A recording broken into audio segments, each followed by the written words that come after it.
What do you look for in a crime fiction festival? Bestsellers? Prize winners? A new favourite crime writer? At Gwyl Crime Cymru Festival in spring 2023, we'll be offering all of these. But much, much more will be available. Because the home of our festival is Aberystwyth, a little town with a long history and a big heart. Once home to Welsh princes, Aberystwyth is now home to the National Library of Wales and Aberystwyth University. The sweep of the town's Regency seafront pulls the tourists in from around the globe. Aberystwyth even offers the chance to watch dolphins as well as crime writers. Festival goers will be able to enjoy gourmet food and drink, as well as delectable discussions of murder, mystery and mayhem. You'll find live music in warm, welcoming pubs, as well as lively discussions on our festival stage in a former music hall theatre, with plenty of authors around for lively discussions of your own. Come and get cosy with the crime. There are hidden alleys and ancient byways to explore where murders might quite easily be hidden, and a funicular railway to take you to the top of Constitution Hill, where you can enjoy the Camera Obscura. And if you stay for a few days after the festival, you will be able to enjoy the breathtaking scenery of Ceredigion. The countryside and coast can be viewed by boat or heritage train, on foot and two wheels as well as four. Whether you love exploring lush river valleys, walking unspoiled beaches, or discovering the history of this beautiful area, Aberystwyth and Ceredigion have so much to offer. So come to Gwyl Crime Cymru Festival next spring. You might just discover your new favourite crime writer, as well as your new favourite town.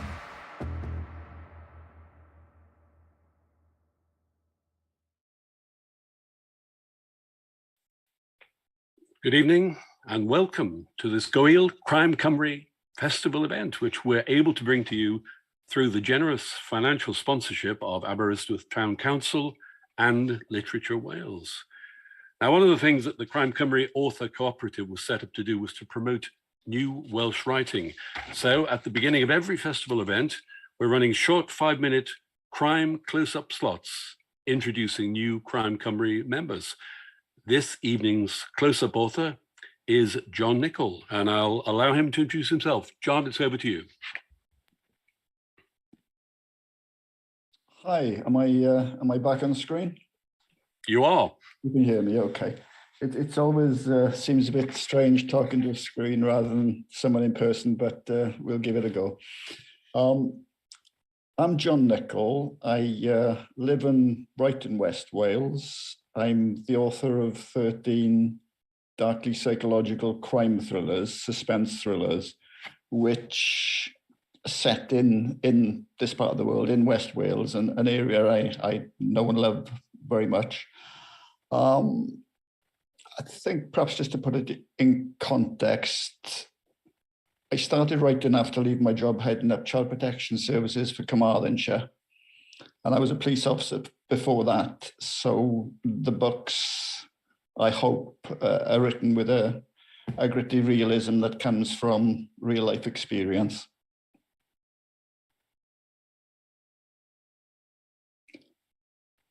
What I was going to do now is briefly read just a short section from one of the books, which I hope people find interesting. It's from a book, which is one of a 4-book Carmarthen crime series. So anyone who knows West Wales will know the town well. It's book 2 in the series, and its title is The Towie Estuary Killings. Towie spelt the Welsh way, T-Y-W-I, rather than the English spelling. I'll read that to you now and then hand back to Barry. So this is chapter 4. To put what I'm about to read in context, the book starts with a police officer, D.I. Gareth Gravel, visiting the home of a 6-year-old child to tell the parents that the person who's offended against their child, has assaulted their child, isn't going to be prosecuted. We now jump on 17 years to when that child, whose name is Rebecca, is an adult and sitting at a computer, much as I am now, but in her case, looking for her own form of justice. Rebecca perched on the edge of a single bed with a computer resting on her lap, tip-tapping the keys with a rapidly moving red-painted fingernail. She adjusted her reading glasses with a free hand, stared at the screen, and shook her head as the multiple beads of sweat formed on her brow, despite the winter chill. The filthy bastard was typing again. Brace yourself, Becca. Oh, for fuck's sake. It was more of the same. Gross. No surprises there. He was nothing if not predictable. They all were, as transparent as polished glass. What else would he write? What else would he have to say for himself? It was always manipulative, always with his ultimate goal in mind. That was why the slime ball was online in the first place. That was why he trawled the internet night and day in search of suitable prey. Tip-tap, tip-tap, tap away, you misguided miscreant, you slug, you rodent, you societal curse. I know exactly what you are, and I'm coming after you like a steam train. Okay, give him time, Becca, give him time. If you give them enough rope, his fantasies were becoming ever more extreme, his desires more perverse, and he was gaining confidence now, more sure of himself, revealing his true nature like never before. He was telling her what he'd like to do to her. He was telling her what he'd like her to do to him in familiar graphic detail. And he promised generous gifts. Of course he did. Favors, anything a little heart desired, if she entertained his proposals and satisfied his longings. The cost was unimportant. The expense of little of any consequence. It was up to her. Just choose. That's all she had to do. Designer clothes, trainers, a new mobile, the very latest top-of-the-range computer, and a pony, even a frigging pony. He was playing his best cards now, and he really believed he was winning. He thought he was approaching the end game. He could smell it, taste it, almost touch it. This middle-aged husband and father who believed he'd been exchanging daily messages with a 10-year-old schoolgirl for almost 6 weeks.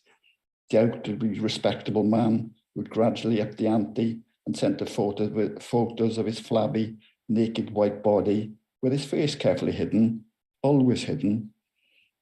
If she agreed to meet, he'd give her anything she wanted. As long as she told no one, as long as it remained their special secret, he'd give her the world. Of course he would. He'd give her the frigging world. She took a slow, deep breath in through her nose and blew the air from pursed lips with a barely audible whistle. He was hooked. The slippery bastard was well and truly hooked. She had him. It was just a matter of time. If he thought he was grooming her, he was very sadly mistaken. Ha! Who was hunting who now?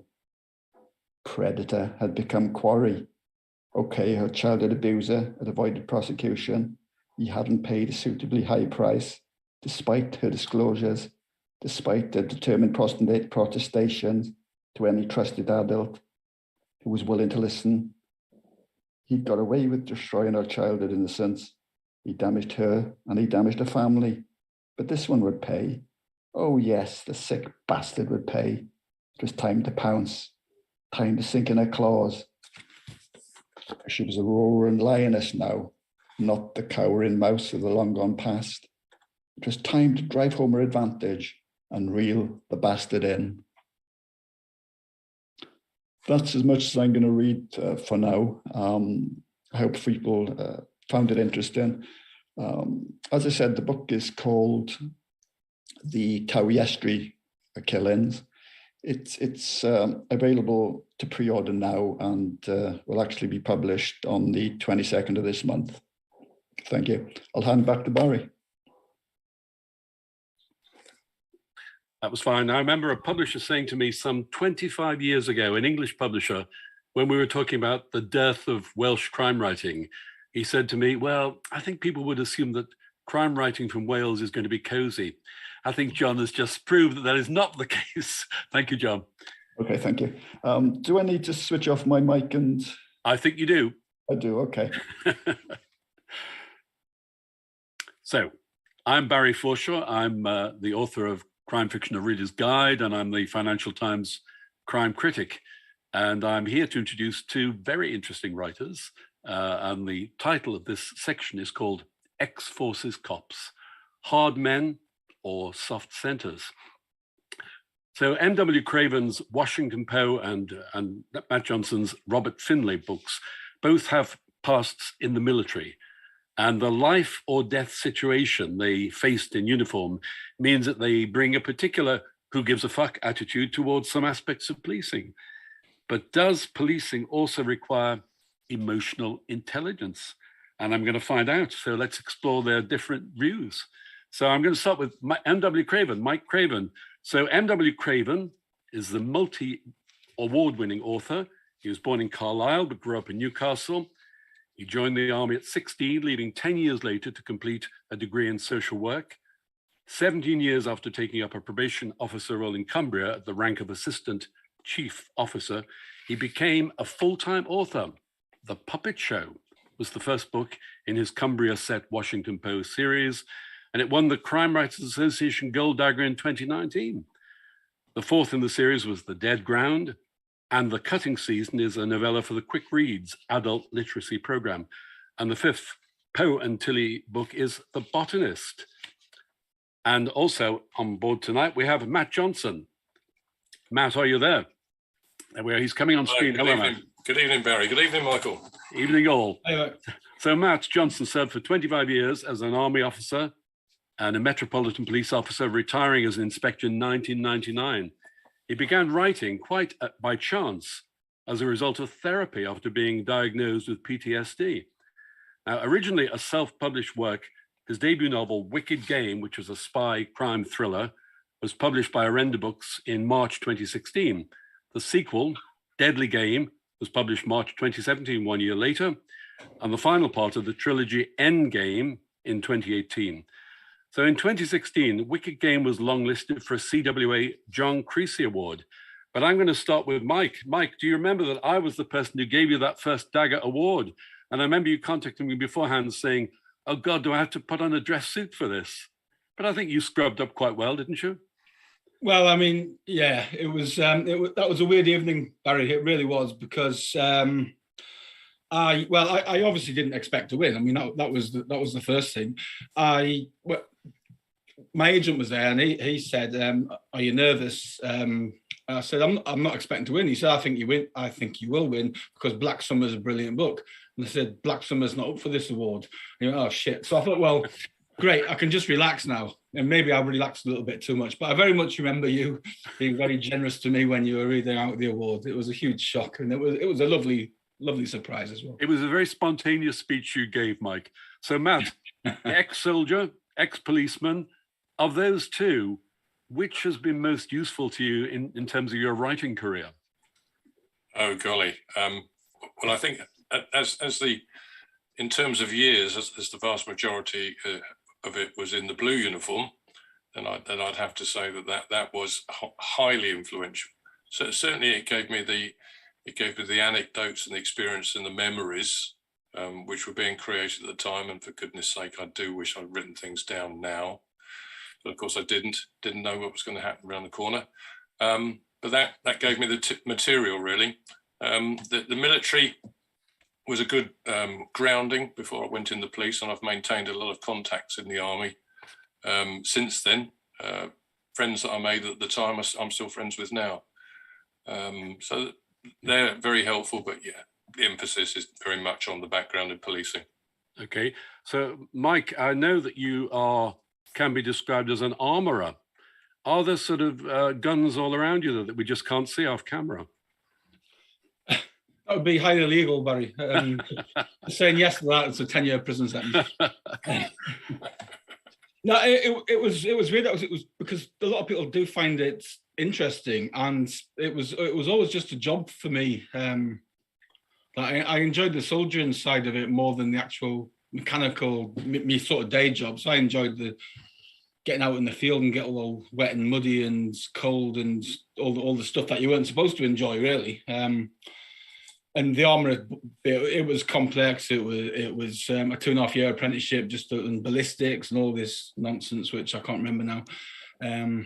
But it was just a job for me. And I took things out the 11 years I did in the army, which I'm able to put in my fiction, but a lot of it was more just the way people speak and the dark sense of humour that the forces have.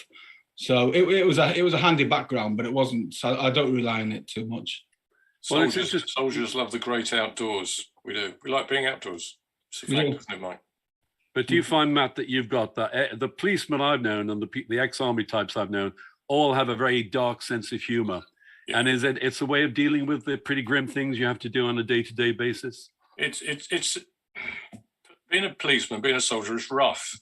You can't get away from it. It involves the kind of violence, trauma, chaos, catastrophe that most of us would prefer not to think about until it visits us, of course. And then we realise just how much we need people who are prepared to put themselves in harm's way on our behalf. But that affects you. You can't not be affected by it. And in order to deal with it, you build like an emotional shield. And part of that emotional shield that deflects the unpleasantness of the roles that you're doing is humour. People call it a dark humour. It is. Sometimes people outside of the services don't get it. and sometimes you'll hear in a strange environment someone crack an old services joke and you instantly know they share your background. You know? Right. Yes, it's real. It's real, and sometimes it's a humour that's inappropriate. Sometimes it's not appropriate to put it in a novel, for example. But sometimes you can, and sometimes people enjoy being entertained by that kind of dark humour. Are you both pissed off when you hear armchair policemen and armchair army officers telling people what should have been done in a given situation, and this proportionate amount of violence should have been exactly this much and no more? And I tend to think, hang on, they weren't there. Do you think that's a problem, Mike, that people don't understand what the real job is like? Yeah, but I think you can say that about virtually any type of job. I'm sure that when doctors are watching programs, medical dramas, they're tearing their hair out as well. And it certainly there was a prison program with Sean Bean and Stephen Graham on last year, I think it was, when Sean Bean was done for death by dangerous driving. And even with my probation background, 16 years in probation, I thought that was a pretty realistic portrayal of what would happen. And my mate, who was a prison officer, said, nah. So it really does depend. You can't get too angry. I mean, the replaying in a sort of cold inquiry or a courtroom, a decision that had to take place in under a second in the cold light of day, I think is very unfair. Yeah. Also, I don't think the army or the police should be unaccountable. So, I mean, there has to be a balance, but there has to be a recognition that soldiers, police, and doctors and anyone else who's in that sort of high pressure environment have to make decisions, and sometimes they don't always get those decisions right. But that doesn't mean investigations shouldn't happen and all that type of stuff. So I don't get too angry. Right. Are you the same with you, Matt? Do you find yourself being annoyed by people making decisions who weren't there, who don't know what it's like to be in the job? We have an expression in the services that says that to err is human, to forgive is not service policy. And if you want to foul things up completely, bring in a politician, or rather a particular kind of politician. It is. Yes, you do get frustrated. You do get, but I think you learn to live with it. You know that sometimes people criticise from a point of view of ignorance. Sometimes they criticise from a point of view of political agenda. Very few people who level those criticisms at people who are, as Mike says, making a split decision in a fraction of a second, which could be a life-saving or life-ending decision, and then calculating it and assessing it and dissecting it in the cold light of day, which is not the opportunity that the person on the ground had.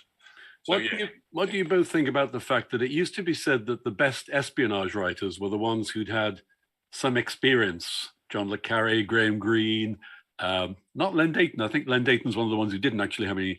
Do you think it does help, Mike, to have done this stuff for real? Or could an imaginative writer do it just as well as you? I'm sure most writers could do it better than me, to be honest. It's hard. I think for some books they need that authenticity. That if the writer, particularly some of the special forces books that are out there now, I think if you didn't have that background, then it would be quite a shallow book. A lot of stuff can be researched these days. I mean, back when John le Carre was starting, he didn't have the massive resource at his fingertips that the writers who are writing today have.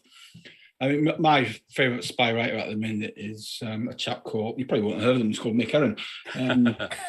Yeah, seem to have heard that name once. Yeah, I keep an eye on him. I think he's going to have a future. Now, he just makes it up. He makes up his own language and these things. And now that his language is being carried over into other things. So there's a bit, I mean, it's fiction at the end of the day. I like to get things right when I can, but if it doesn't work for the story, I'm quite happy to bend the truth. I mean, it doesn't right. work at all. Same with you, Matt? Yeah, absolutely. If you wrote police dialogue, wrote police language exactly as it's spoken, the vast majority of the readers would never understand what you were talking about. If you wrote police procedure exactly as it happens, people would get bored very quickly. Yes. But, in fact, yeah. So you have to. It's quite often a question that I get heard, and people worry about maintaining that absolute authenticity. And the reality is that you're not writing for readers who have done the job. You're writing for readers who want to be entertained, and they don't need 100% authenticity and accuracy. They need something which is believable and is entertaining. So if we, Mike, myself, people like me who come from our background, were to write it as it was, I don't think people would be interested in reading it, to be honest with you. Well, I know that people who write legal thrillers tell me that if they put down their day-to-day job, people would just throw the book away. So they're constantly inventing things that aren't really true to life, but give elements of suspense and tension and revelation. Absolutely right. So you've both been, I occasionally get from Islington to the West End, but you guys have been more interesting places generally. How useful is it, the fact you've been around the world, Mike, in what you write?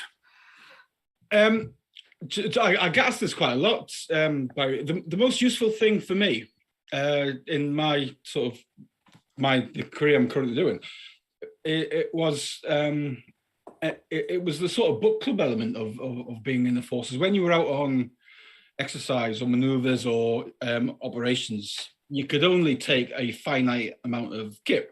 So you would take a couple of books. And because you could be away for, some operations would last 7 months, that type of thing. So you'd end up reading every book that everyone had bought. And because everyone then ends up reading the same books, everyone ends up discussing those books. So it was quite a closed book group. And in that way, I started to understand why I liked certain books, what I did like about books, what I didn't like about books, what worked well for me, what didn't work well for others, that type of thing. So my army career, that's the biggest takeaway I've got from the army. Not all these exotic places I went to and all the weird shit that I did, and some of it was hilarious, some of it was quite scary. They're anecdotes. Sometimes I'll put bits of something in a book, but by and large, it's that book club. And same with probation, actually.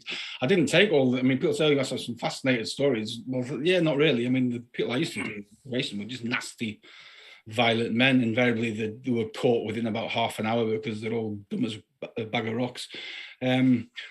But it was, for me, my probation career was, because I was quite senior in the end, it was how the county worked and where the rubber points were between different agencies and all that type of stuff. So I took away things from my 2 careers before writing that most people wouldn't really expect.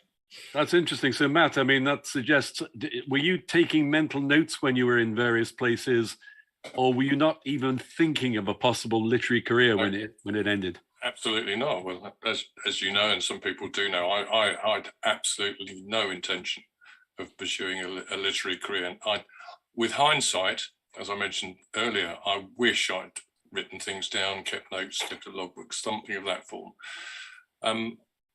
I started writing, you mentioned, as a therapy for post-traumatic stress.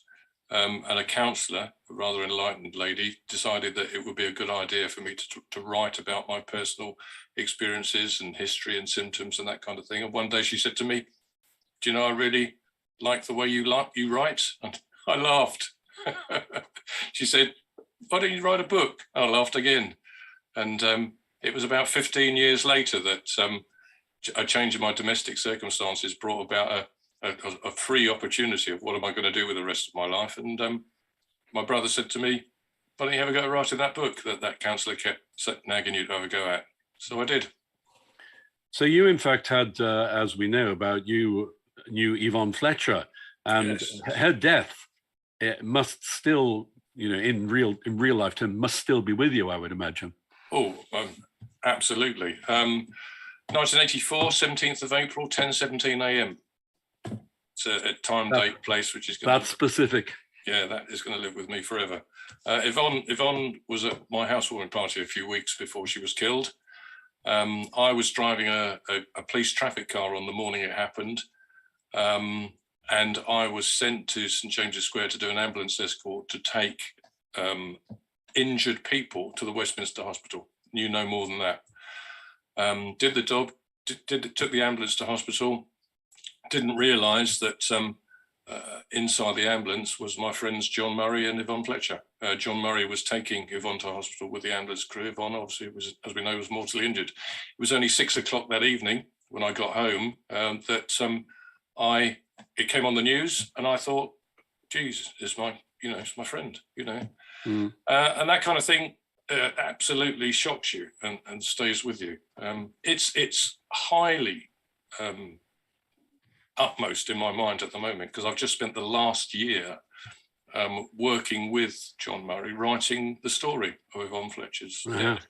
Right. And I'm working on it at the moment, and it's there's so much more behind it, so much more fascinating than just the simple shooting of a person. It's right. an incredible story. Now tell me, there's a politician, Mike, who is unkindly known as Failing Grayling, Chris Grayling, but I think you owe your writing career to him, don't you? I do. I mean, that man was a disaster. Well, he's been a disaster in every single department. Don't mince your words. Just tell us what you really think. But it was a particular disaster for probation, because he went in. He started a consultation about whether part of probation should be privatised, and it was one of those consultations when the end result, everyone knew what the end result was, despite everyone who knew what we're talking about saying splitting probation into two and privatising half, it will be a disaster. The two units need communication is key when managing risk. It's not just communication in probation; it's communication between agencies and all these things. All you're doing is adding a massive layer of confusion. The people who tend to kill people aren't the high risk offenders; they're the low and medium risk offenders. All this type of stuff. So we told them all that, and I was quite senior, but we all knew we were going to split. But by that time, I had I think I'd been shortlisted for the debut Dagger from 2013, and I wanted to be a writer by then. And I thought, as a assistant chief, they will be looking to offload a few of them because expensive salaries and pensions and all that type of stuff. So I elected to go into the private part, managing various bits of stuff, which and it was okay, it was fine, but I really had one eye on going, and as soon as I was offered the chance, I was off. And I said I'll give them a year's notice, actually, which is a funny thing. And then, but as soon as I'd made the decision to go, I just really wanted to go. And my chief officer said, "Look, if you really want to go now, we'll try and get you out before Christmas." So that's good. He did. So Chris Grayling did have one success, Mike. He did, career. yes. Or he's got a lot to answer for, depending on. Well, depending on your point of view. He actually had one resounding failure, because they privatised the probation service as Michael describes, and then 2-3 years later, going back into public service. It's all back together. Absolutely huge cost. It's all. I think it's either ongoing or it's already happened. I've got a lot of friends still in probation. They tell me it was an absolute mess. It really was. Yeah, this panel is called Hard Men, Soft Centre. So, Matt, your colleagues from your previous lives, do they regard your new literary endeavours as a bit airy-fairy and not serious, or are they pleased you're making a go of it? Well, the latter, really. And I only know that because writing has obviously given me a platform and an opportunity to tell about policing as it really is in a way that is entertaining. But your greatest critics are always going to be your peers, the people who know you, who know who you are, know you where you come from. When the initial feedback started to happen, and I started to get yes, I recognise this is really good, I worked with him and various places, various roles, and and he tells it as it is, and I really enjoyed this book, that's great. I think the peak was about 2 months ago. I was invited to a reunion of a police station I used to work with in North London, famous police station called Stoke Newington. Yes. And I was just around the corner from me. Yeah, I was a shift inspector at Stoke Newington. Golf November 1 was my call sign. And I was invited as a guest of all these PCs, these former PCs that were having a reunion. And I walked in as the only former senior officer and felt quite apprehensive as to what was going on. And they all had all but copies of the book with them for me to sign. And it was just an absolute, I nearly cried. It was such a wonderful evening and a lovely reunion to meet lads who I'd worked with decades ago. Right. And to know that, behind the scenes, they'd been reading and writing what I'd produced, and like that, they liked it. Is that the same with you, Mike, that you've got colleagues from the past who read your work, or others who think, why is he doing that? That's a real job. Well, I mean, Matt will probably find this. They that they're really pleased for you, but they'll take the piss mercers. I mean, from they won't give you that recognition because that's just not what squaddies do. Right. If they were being polite, you'd be worried. So yeah, I do get that, and if one of them contacts me, one of my old colleagues from probation or one of my old units, and says, "Oh, my father-in-law or my mother-in-law, big fan of your books," and I'll try and get them either advanced copies or I'll sign something for them and do that. It's because it's a nice thing to do, but then they'll say, "Thank you, Tosser," that type of thing. And yeah, I do hear that. For Ian Rankin said that he has people who approach him. The first thing they say is praise for the book, and then there has to be some remark that says, "You really aren't as good as you used to be." There has to be that rider, doesn't it? That knife in the ribs that comes. Have you encountered that, Matt? They're bound to say you got that bit wrong. Yeah. One of the favourite things is they like to guess who the characters are. Right. I worked out who that was. That was such and such. Very, very rarely do they get it right because the characters are amalgams. They're never at one person. They're a mixture of the different people. Right. And of course, you never give them the same name. It's a mistake to do that, isn't it? I think there's a John le Carré book that had to be pulped because it had some real names in by mistake. The wrong version was sent out to the publisher. Julie Cooper had to pulp a lot of books because somebody claimed it was them in the book. So you do have to be careful. Are you careful, Mike, about who you put in your books?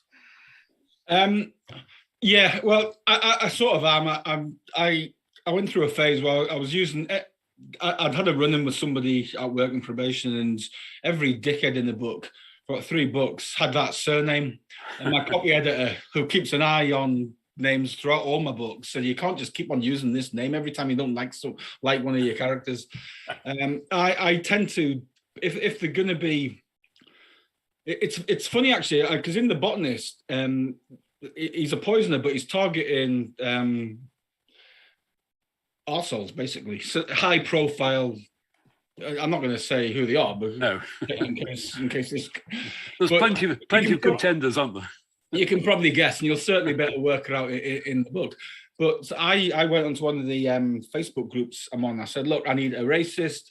I need such and such. I need such and such. Any volunteers for the names?" And they were clambering to be that. So at the end of the book, I put the thing. So this is, thank you for volunteering her name. And she wants it to be very clear she is not a racist. So all this type of thing. So I will I'll be as careful as I can. But I mean, if Matt's or I are putting a character in a book, there will be a police officer with that name. Because there's hundreds. Well, I don't know how many. There'll be probably about 100,000 warranted officers in the UK. Perhaps, I don't know. Yes. Met one. But have I squared off a few grievances? No comment. Well, I think you might think that. I couldn't possibly comment. Peter James has a character called, I think it's Smallbone in his books. And you know about this. This is a paying off a debt to those people who know Smallbone is.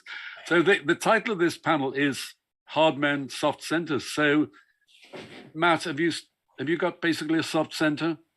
Yes. Yeah, I think I have. It's inevitable when you're doing a job when you're exposed to continuous trauma, continuous stress, and the people that work in our emergency service, fire service, ambulance service, police service, they're there all the time. You have to develop a sort of a tough side to you to be able to cope with it. But I think most of us discovered that we have an Achilles heel. My soft centre was dealing with children and the effects upon children, the effects of unpleasant crimes upon children. It was something that I used to find particularly upsetting, was dealing with the effects upon children. It's something I won't write about because it's too raw for me. Mm-hmm. And it's a subject that I avoid because I know it's for me personally and emotionally. That is my soft centre, my Achilles heel.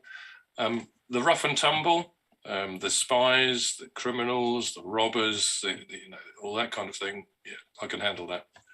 Do you find, Mike, that when you're sitting with Joanne watching a weepy movie that you're dabbing away a tear as well? Have you got a soft centre?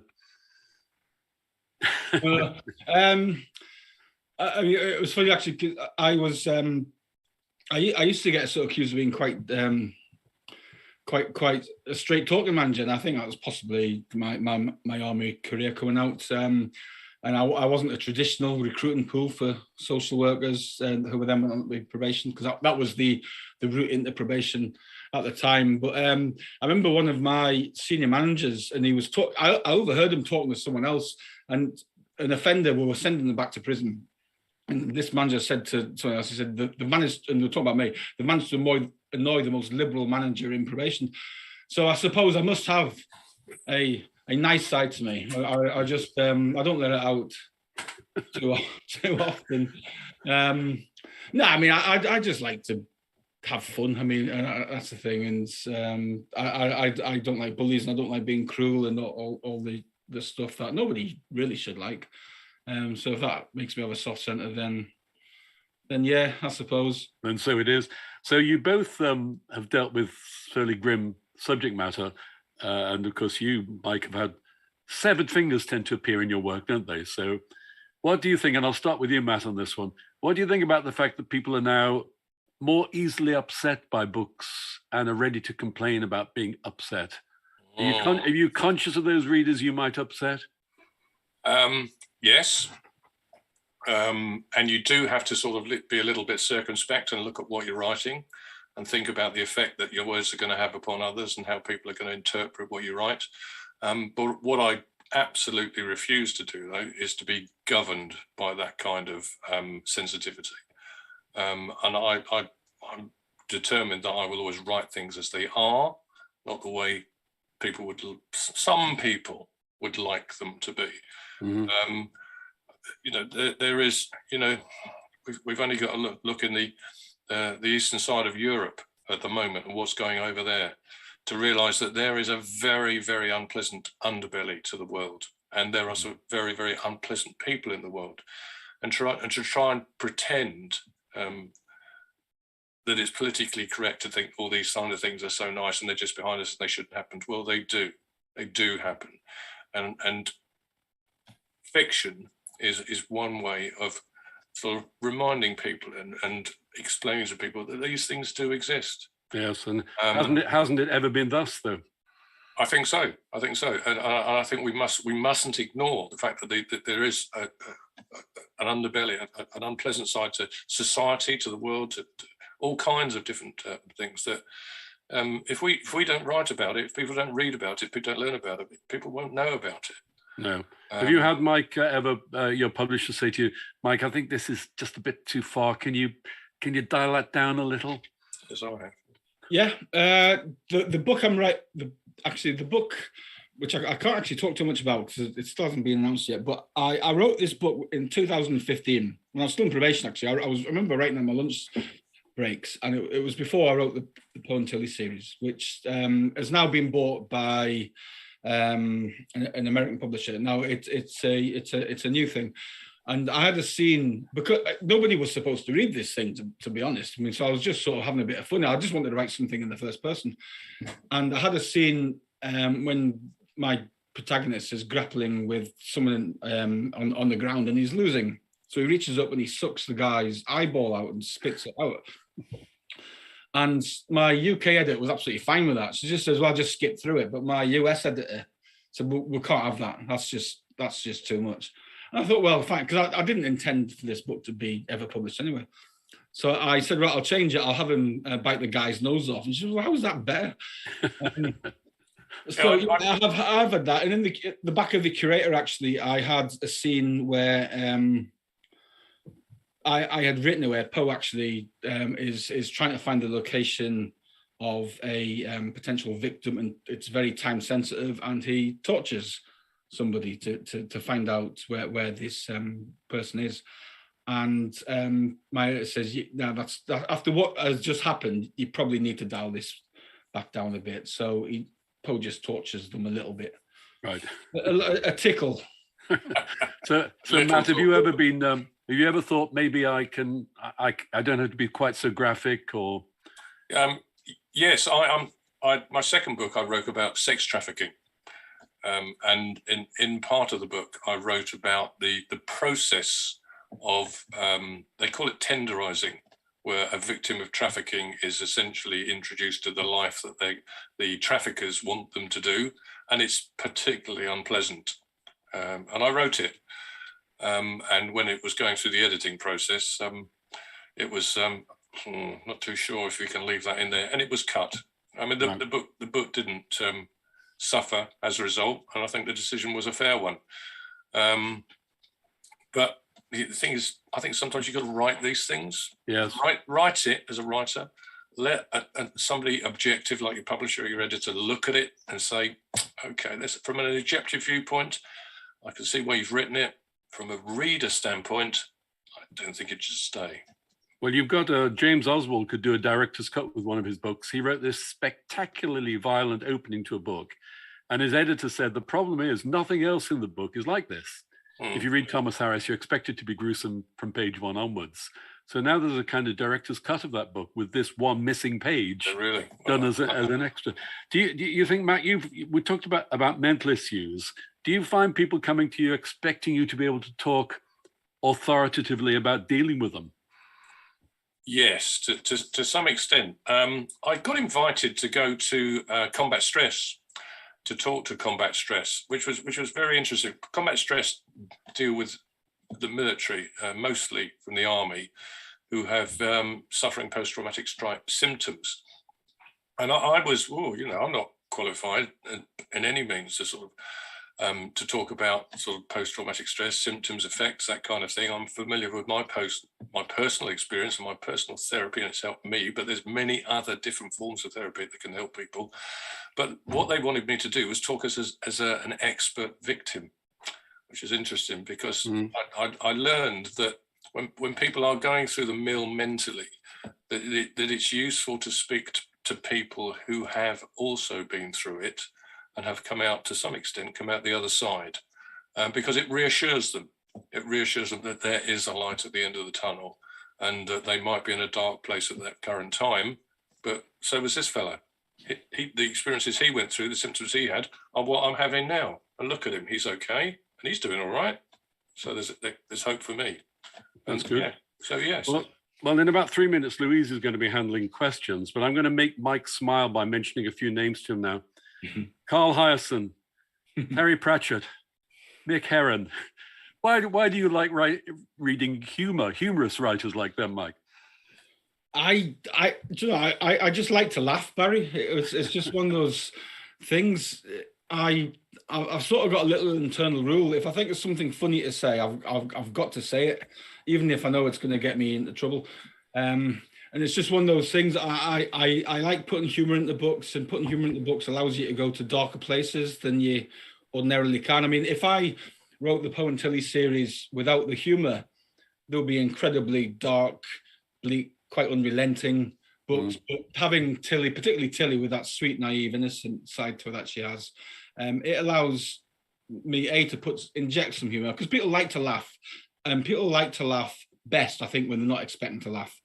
So if you're at a comedy show, you expect that. But if you're at a murder scene and something's horrific, and then Poe just says something incredibly sarcastic, or Tilly says something about why does sheep have to have sex in front of me, that type of thing, it makes you laugh when you're not expecting to laugh, and that instantly it acts like a circuit breaker to the dark thing that's going on. So it's a device, it's an intentional device. But I also like to laugh.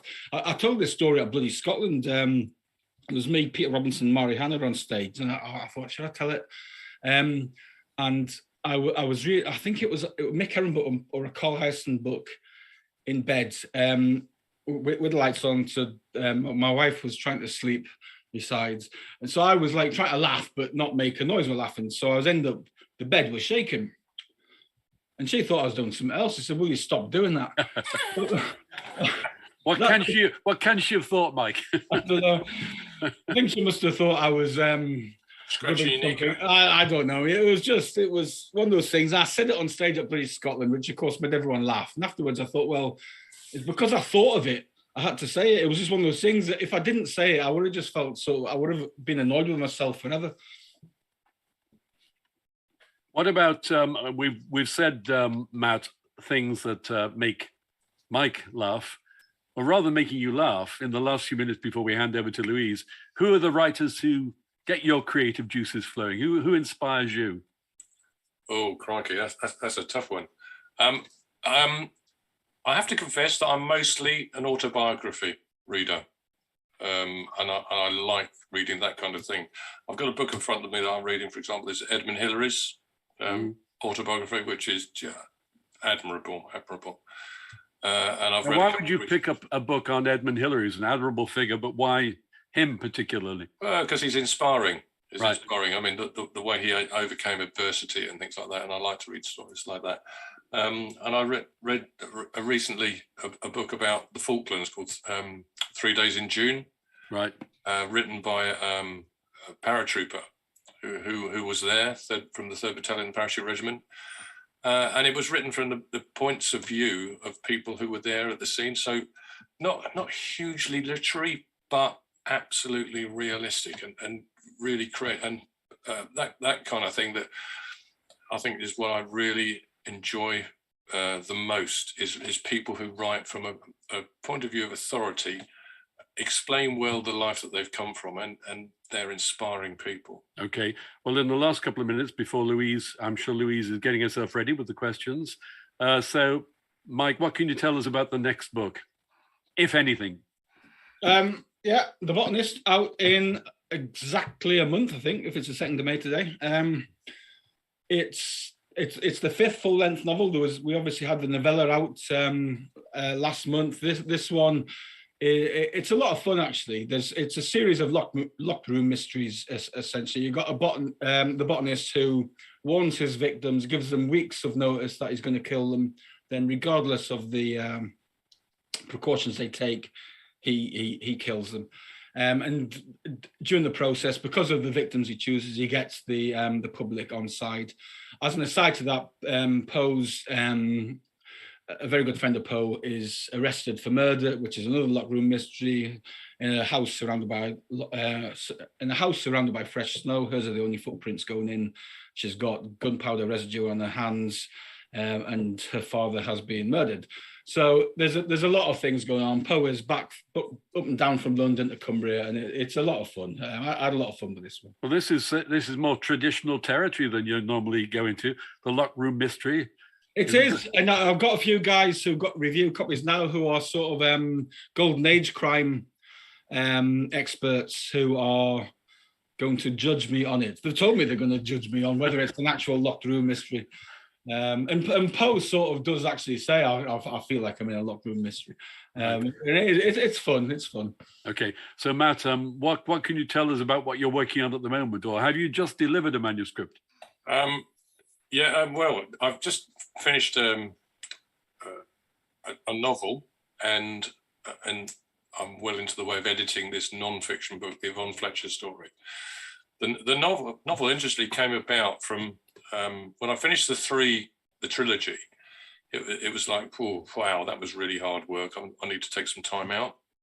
It brought me an introduction to people in the army, and particularly people who'd been at the Deep Cut army base. I don't know if you recall, at the turn of the century, there was several suspicious deaths at the Deep Cut training base, and I was introduced to a support group, and I started talking to them, and then realizing that there was a heck of a story to be told here. Not a story about Deep Cut, but a story about the abuse of young female soldiers in the military, and the kind of controlling, unpleasant techniques that are used, and the sexual abuse and that kind of thing. I spent a year interviewing young recruits, former recruits, who were now young women, and I realised that there was a story to be told. So I've just finished it. It was a tough job writing it, I have to say. It exposed my soft core. Absolutely, it really did. There were times when I would come off of a Zoom call with one of these young women, I would be in tears because their stories were so harrowing, and I felt a terrible responsibility of being able to represent these stories as honestly as I could. But this had to be fiction. Right. It wasn't going to be a non-fiction story of a real event. It was going to be something representing their stories in fiction. It's been a tough write, and trying to write the Yvonne Fletcher thing at the same time. I don't know what I let myself in for. But those are going to be the next two. Okay, well, that's great. So, gents, we're now handing over to Louise Mumford, who's going to come over with some questions. Louise, are you there? Hi, Louise. Hi, nice to see you all. First of all, huge Terry Pratchett fan. Brilliant taste, Mike. I love Terry Pratchett. I'm a huge fan. Second, the eyeball story. We're all still reeling from that one. We're in the chat room. Some people were having their tea. It's been quite a thing. But we've got lots of questions. And the first one is from Alex, and he's saying, as part you took part in the quick reads strategy.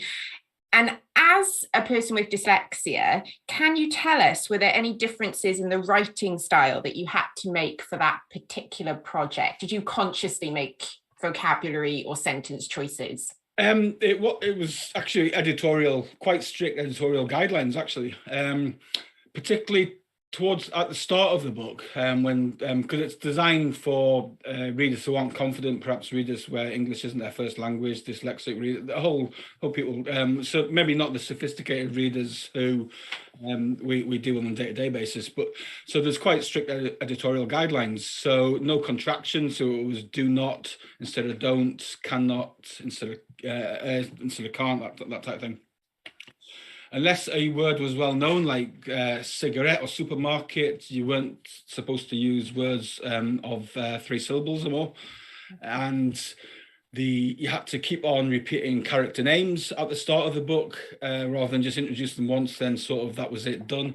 And the plot was supposed to be fairly straightforward and easy to follow. And I think the font was bigger as well. Someone said the other day, which I hadn't actually noticed. So yeah, it was a challenge actually, and it was when I went through a literacy reader after it had been through all our processes, because it's still a little brown book. So I went through all the stuff that we would normally go through, and they would change words like I had an elderly woman, and they changed it to old. So it's really that much. And also chapter headings were encouraged to use chapter titles rather than just numbers. So that was quite.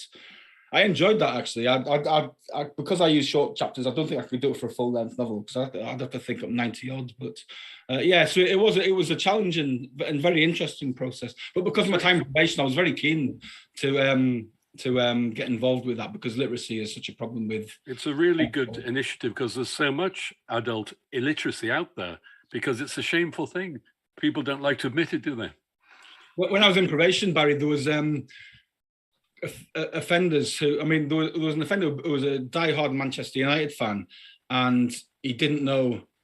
He thought the United. A colleague of mine wrote and he said, "Do you know what these words are?" And he said, "I think the first one's Manchester.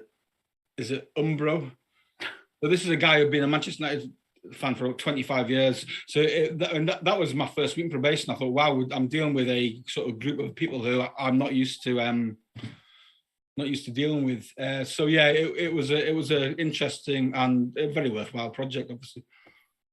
It's a brilliant. As an ex-teacher, those books are just, obviously we couldn't use them in schools, but to have that kind of thing available for adults then as well, it's just amazing because literature shouldn't be unavailable to you, no matter what your reading level is supposedly. The next question is to Matt, and this comes from Louise. You mentioned the book about Yvonne Fletcher. Is there any date for that? Is there any proposed date when that might be published? No, there isn't. It's a project that PC, who was accompanied Yvonne to Hospital, John Murray. He's a reader of mine, and he approached me and said, "Would I be interested in doing it?" And initially, I thought, I don't know if there's a story here. But the more I dug into it, the more I discovered the mechanics and the political things that were going on in the background. Incredible espionage that was going on in the background in relation to the Libyan situation as well. So it's turned into a quite lengthy, quite complex book. It's nearly done. But then, I'll show, as Mike and Barry will tell you, as you know, the publishing world works very slowly. So the time from when you think to yourself, right, I've finished my first draft now and I'm willing to submit it, to the point where it actually might appear with a jacket wrapped around it on the bookshelf somewhere, can be quite lengthy. So I will just have to be patient. You're talking a year or two, aren't you, really? We will all have to be patient, I think, in that case, as we've got a lot of people very interested in that one. Back to Mike. You say that in The Botanist, the character targets unpleasant people. So for that reason, was there any part of you that wanted to let them get away with their crimes? No. I mean, the first I say celebrity with a real air quotes, and I don't like using air quotes actually. I think it's quite pretentious. Was an incel who was pumping a self-published book, the celibate movement, which is quite frankly ridiculous, but incredibly offensive and quite dangerous.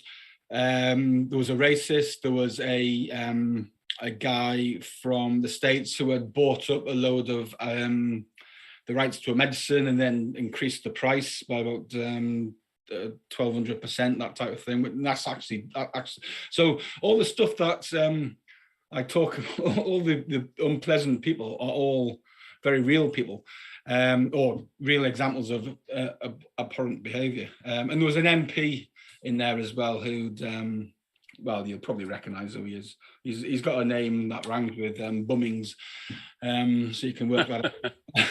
Who could it be? I wonder. Yeah, I know. So they were thoroughly reprehensible. There was no sort of cheeky scamps in there I suspect the reader will be rooting for their deaths all the way through. But what about the botanists themselves? Did you want to let them get away with, because they are so? Well, yeah, I mean that comes down to the. I can't really give too much away actually, because while his motivations appear to be public spirited, It's one of my books, and not everything's as it seems. No, sure not. On that note, I will duck out and let Barry finish the panel. Thank you for your answers. They were brilliant. We've really enjoyed it. Thank you. Thank you, Louise. Well, I've had two lively guests tonight, and I'm looking forward to their subsequent books. I can be patient because, as Matt says, publishing wheels turn very slowly. You just have to be patient, don't you? So thank you, gents. Tomorrow I've got an interesting panel, more lively authors. I've got Mark Billingham, I've got Philip Gwynne-Jones, and I've got Mark Ellis, and they're talking about the three most important questions, or the most important question in crime fiction: where, when, or who. And that's same bat channel.